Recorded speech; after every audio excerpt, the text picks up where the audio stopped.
அனைவருக்கும் வணக்கம். நான் பிரபாகர் ஜோதிடர். ஓம் சிவாய நமக. சிவசக்தி திருச்சிற்றம்பலம்.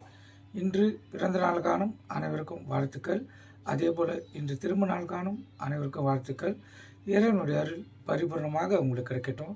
உங்களுடைய மனம் எதை எண்ணி ஆசைப்படுகிறதோ அந்த ஆசை நிறைவேறட்டும் என்று எம்பெருமான் சிவபெருமானிடம் அடியேன் வேண்டிக் கொள்கிறேன்.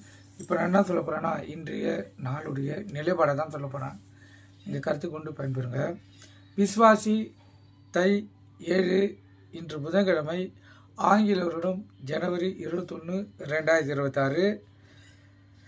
இன்று மேல் நோக்கினால் நட்சத்திரம் பார்த்தீங்கன்னா, இன்று பிற்பகல் 2:32 வரை அவிட்டம், பின்பு சதயம். திதி இன்று அதிகாலை 3:19 வரை துவாதிகை, பின்பு திருவதிகை. யோகம் வந்து மரண யோகம், சித்த யோகம். சந்திராட்ச நட்சத்திரம் பூசம், ஆயில்யம். ராசி பார்த்தீங்கன்னா கடகம். சந்திராசனை பொறுத்த மட்டும் ராசியை 50% பாதிக்கும், லக்னத்தை 90% பாதிக்கும். அதனால் இந்த கடகராசி கடக லக்கணம் இன்று மிகவும் கவனமாக இருக்கணும்.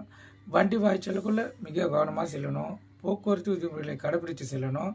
எக்காரத்து கொண்டு வண்டி இயக்கி கொண்டு மொபைல் ஃபோனில் பேசக்கூடாது. சிந்தனைகள் சிதறி விபத்துகள் ஏற்படுறதுக்கு அதிக வாய்ப்பை இந்த சந்திராசி ஏற்படுத்தும்.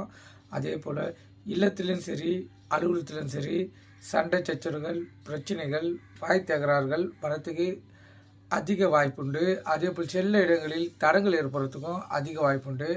அதனால் மிகவும் விழிப்புணோடு இருந்து சந்திராசி இருக்கக்குள்ளே உங்களை தற்காத்து கொள்ளுங்க. நல்ல நேரம் காலை 9:30 10:30, மாலை 4:30 5:30. கௌரி நல்ல நேரம் காலை 10:30 11:30, மாலை 6:30 7:30. இந்த கௌரி நல்ல நேரத்தில் புதுமண தம்பதிகளுக்கு சாந்தி முகூர்த்தம் அமைப்பது, குழந்தை பாக்கி இல்லாதவங்கள் பயன்படுத்துவது, எந்த ஒரு நல்ல காரியத்துக்கும் இந்த கௌரி நல்ல நேரத்தை பயன்படுத்தினா வாழ்க்கையில் ஜெயிக்க முடியும். அது கூட சேர்த்து இந்த சுப ஓரையை பயன்படுத்தக்குள்ள அற்புத பலன்களை பெறலாம். இன்று புதன்கிழமை என்பதால் புதன் பகவான் தான் ஓரநாதன், அவரே இன்றைய கதாநாயகன். புதன் வரம் பார்த்தீங்கன்னா காலை 6 to 7, மதியம் 1 to 2, இரவு 8 to 9. புதன் வரைக்கு 1 மணி நேரம் சுக்கர வர சுப வரையுங்க. புதன் வரம் முடிஞ்சதும் 1 மணி நேரம் சந்திர வரையுங்க. அதுவும் வளர்பிற சந்திரனாக இயங்குவதால் அதிக சக்தி உண்டு. கருத்தில் கொண்டுங்க. உங்களுடைய கோரிக்கைகளை இந்த காலகட்டத்தில் வென்றெடுக்கலாம். ராகு காலம் மதியம் 12 to 1:30, யமகண்டம் காலை 7:30 to 9, குளிகை காலை 10:30 to 12, சூலம் வந்து வடக்கு.